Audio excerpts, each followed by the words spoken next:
What is up, my anti-sugar daddies and mommies? The anti-sugar daddy here. And in this video, we're going to be covering the 6 foods and toxins that cause the most inflammation. Now, in this video, you're going to notice I do talk a lot about skin issues. That's because my specialty is in helping people with eczema, psoriasis, inflammation related to the skin. But this video is also a comprehensive overview of foods that cause the most inflammation for people. And at the end of the day, inflammation is the leading cause of disease. It's the thing that's present for pretty much all diseases out there. And so the more you can remove inflammation from your body, especially with the foods you're eating, the better you're going to be health-wise. So let's go ahead and dive in. For those of you that don't know me, my name is Logan Trudell. I am a registered nurse turned skin and detox coach. And I went through the ringer with eczema. I spent 3 years going through a bunch of different symptoms, and I had it when I was a kid.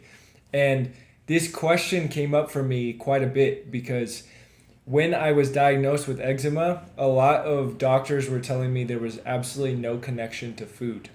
And for some reason, I didn't believe them, so much so that I went to one of the dermatologists I had, and I practically begged him, even though I had my nursing license, I still had to plead for him to do an allergy test to try and identify what types of foods I might be sensitive to. And he told me straight out of the textbook that eczema has no correlation between food, and that the tests that they would be doing probably weren't going to be too accurate. And so what ended up happening was I got a bunch of results back, and the doctor tells me, oh yeah, like you should probably remove this stuff.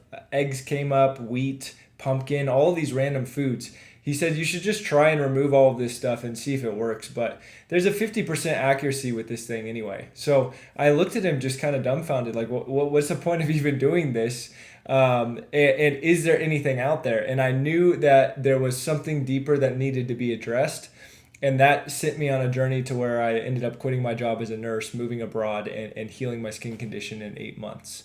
So in this video, I'm going to pack you with the information that I've learned through my healing journey, ultimately to speed up your progress and help you get results quicker. Now, to answer your question, does food cause eczema or exacerbate it? Now, this is kind of a loaded question because with the people I've worked with and with my own experience, I've come to realize that everyone is different, but there are common themes. And so what I do now in my practice, helping people with skin conditions, we have a program called 90-Day Skin Saver, is we run a DNA report. What this does is we're able to see the kinds of genes that the person has in order to identify what kind of triggers there would be in relation to food. The common theme with a lot of eczema programs and a lot of people and gurus and health influencers out there giving advice is what they'll do is they'll give you a cookie cutter approach. So they'll say, do the carnivore diet, do the vegan diet, do the keto diet. I've done all of these diets, and I did them when I was deep in it with eczema. And I'm here to tell you it's a lot easier to find out what kind of specific genes you have so that you can add that diet or change your diet to fit your genes. If you try carnivore or you try keto or you try a vegan diet based off the advice of someone who healed eczema, and you have issues with plants, if you try a vegan diet, or you have issues with processed meats and other things of the such, without knowing your genes, and you go and do this, you're going to be chasing your tail because you'll try the carnivore diet and let's say it doesn't work for you based on your genes, then you're going to be in a pickle. And so what we do with the 90-Day Skin Saver is we give you a DNA report so that you can identify what kind of triggers you have. And right now I'm going to go through the triggers that we usually see in the DNA reports that cause issues for people and the triggers that I didn't know I had before I had this DNA report. The first food trigger that's extremely common for most people is gluten. Now, I would strongly advise for a lot of people to remove gluten. It's very inflammatory for a lot of people, but the way that I like to practice things is not telling people to just remove things for the sake of removing them because they're triggers for a lot of people. I think if you don't have a sensitivity to gluten and you have eczema and you're removing all of these foods, but you really like certain foods with gluten, it's going to be harder for you to see progress, right? But what I have seen is a high correlation with a lot of people with skin conditions having a gluten sensitivity. I have a gluten sensitivity. I can't eat too much gluten. I try and avoid it altogether, but if I do, I will start to slowly see symptoms creep up of just fatigue and fogginess. And if I eat enough gluten, I'll start to see a very small rash. So gluten is definitely one of those things that you'll want to identify if it's an issue for you. One of the clients I currently work with, he has had eczema his whole entire life, nearly 30 years. And we ran the DNA report and it came back as pre-celiacs. So he'd been eating gluten his whole life, had no idea, and just causing more and more and more inflammation. So we remove that from the picture, and it will take time to reheal the gut because a lot of inflammation has occurred. But we now have a clear picture of the probable root cause. The second thing that can cause a lot of issues for people is dairy. Now, here is the kicker. A lot of people with eczema will say, oh, I'm going to remove dairy because that's a trigger for most people. I've run my DNA report. I don't have a sensitivity to dairy. When I was really trying to heal things, I removed dairy completely when I didn't necessarily have to. At the end of the day, a lot of the dairy, especially in the United States, it has certain types of proteins that can be very inflammatory for people. One of the DNA reports I've run for a client recently had sensitivity to cow's dairy, but not goat's dairy. So he can consume goat's dairy all he wants, and it's not going to be as brutal on his lifestyle because everyone loves cheese, everyone loves milk for the most part. And removing that completely for some people can be very hard and extreme. But if he just makes a switch to goat cheese, it's completely different, and goat's milk. It's pretty much the same thing, and he doesn't have to make such a drastic change with just cutting out the dairy completely. Now, we do see clients that do have complete dairy sensitivities, and they have to remove that, and removing that does help reduce the inflammation in the long term. The third thing that can cause issues for people is plant cholesterol. Now, a lot of people in the carnivore camp, they will talk about how all plants are bad for everyone and nobody should eat plants. I don't necessarily agree with that, but one thing to keep in mind is some people have the gene called the ABCG5 and the ABCG8 gene. Now, these genes cause issues with synthesizing the cholesterol from plants.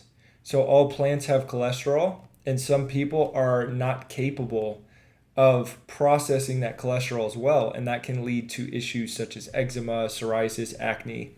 Now, with that being said, these genes are pretty rare, so we would want to rule out other things, but with the DNA report, we can identify if you have these genes, and if you do, we would probably remove things like fatty plants especially, so avocado, olive oil.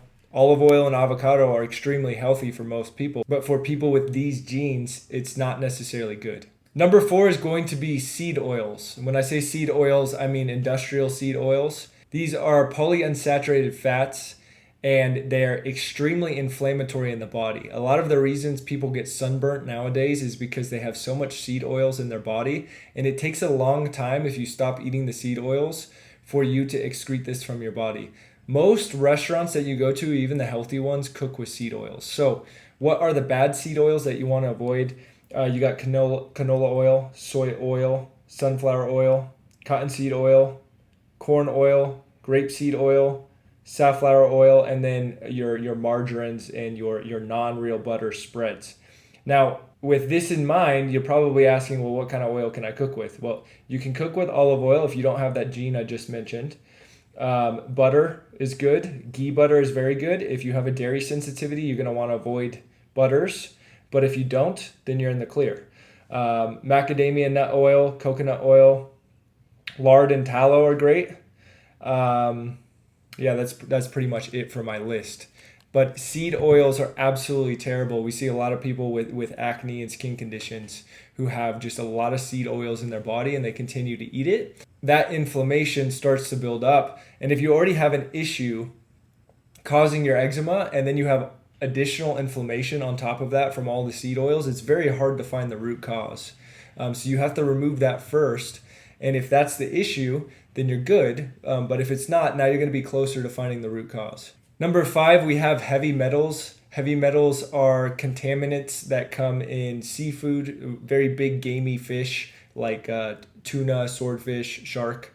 You can get mercury and you can get other types of metals into your body. And you can also get heavy metals from contaminated crops and drinking water. If you're not filtering your water, you're definitely going to want to start doing that with specific filters. I use a distillation process. I'll make another video on that completely. But heavy metals can cause massive issues for people, and people with genes who aren't as good at processing the heavy metals can get into a lot of trouble. My genetic gene pool, I guess my family's pretty good at processing heavy metals, so I don't necessarily have as much as an issue, even though I can still get heavy metals in my body. But for someone who doesn't have strong genes in that area, these heavy metals can especially build up, and they can start causing a lot of issues. Number 6 is lectins. Now, lectins have become a buzzword. There's a book called The Plant Paradox by Dr. Gundry, and a lot of people fall into the camp of you got to just remove lectins completely. Now, an example of a lectin would be peanuts and peanut butter. So I have a different opinion on this because I love peanut butter, but I have an increased risk for cardiovascular disease based on my genes if I eat lectins. And my grandfather had a lot of heart issues. He also had gluten sensitivity. So I think he probably had these genes as well. And the issue here is if I eat a bunch of glutens, I'm just going to have more inflammation and I'm going to have heart problems. For me, I'm going to remove lectins for the most part. And then when I do eat lectins, if I fall out of my habits, then I will take a supplement called Lectin Protect to help with that. But I try and stay on top of that. And if you have a sensitivity to lectins, it can be pretty hard to change your diet and everything. So I usually advise if someone doesn't have a sensitivity to lectins, just to keep enjoying their life and find the foods that work best for you and your genetic makeup, because you got to remove like beans, lentils, peas, soybeans, peanuts. Some of that, depending on your culture, can be big for you. And I don't necessarily think that everyone needs to change their diet just because it worked for someone else. I think you should optimize your genes best for you and find your triggers and remove those appropriately. So that is pretty much it for the main foods. There, of course, are going to be foods that I miss here that people are going to say have triggered things for them. And please post in the comments below so we can know about that. If you are currently struggling with skin conditions, whether that be eczema, psoriasis, rosacea, acne, any other condition there, I have a course called the 90-Day Skin Saver. I developed this just for people like myself when I was going through the thick of it. I have included all of the resources I have from all the experts I've talked to, and all of the things that I've been able to do. I also have friends and other clients who have been going through skin conditions who have been able to recover and who are able to add their 2 cents and make this program really something to speed up your results. The biggest thing is this program gives you the DNA report that I mentioned, so you get to understand your types of triggers. And if you have something as big as like a gluten sensitivity or lectins, it's really important to know that. The thing is, the doctors are usually going to say that you have eczema in your blood and that it's a genetic condition. Here's the funny thing. I didn't actually have any skin genes pop up in my DNA report, and I found this out way after I healed. So this tells me that there's usually another underlying cause that needs to be addressed. For me, I have 4 genes for leaky gut, which causes a lot of issues. And leaky gut was actually one of the main things that once I fixed by removing the gluten and eating a diet that was more based off of and personalized to my needs, the quicker I was able to heal everything. So we provide those resources. We also have a community for you so that you can be around, and the program is extremely affordable. We got about 13 spots left before the price goes up there. But if you would like to join or you'd like to inquire about it, I will post the website below. Thank you so much for watching, and remember, fuck sugar.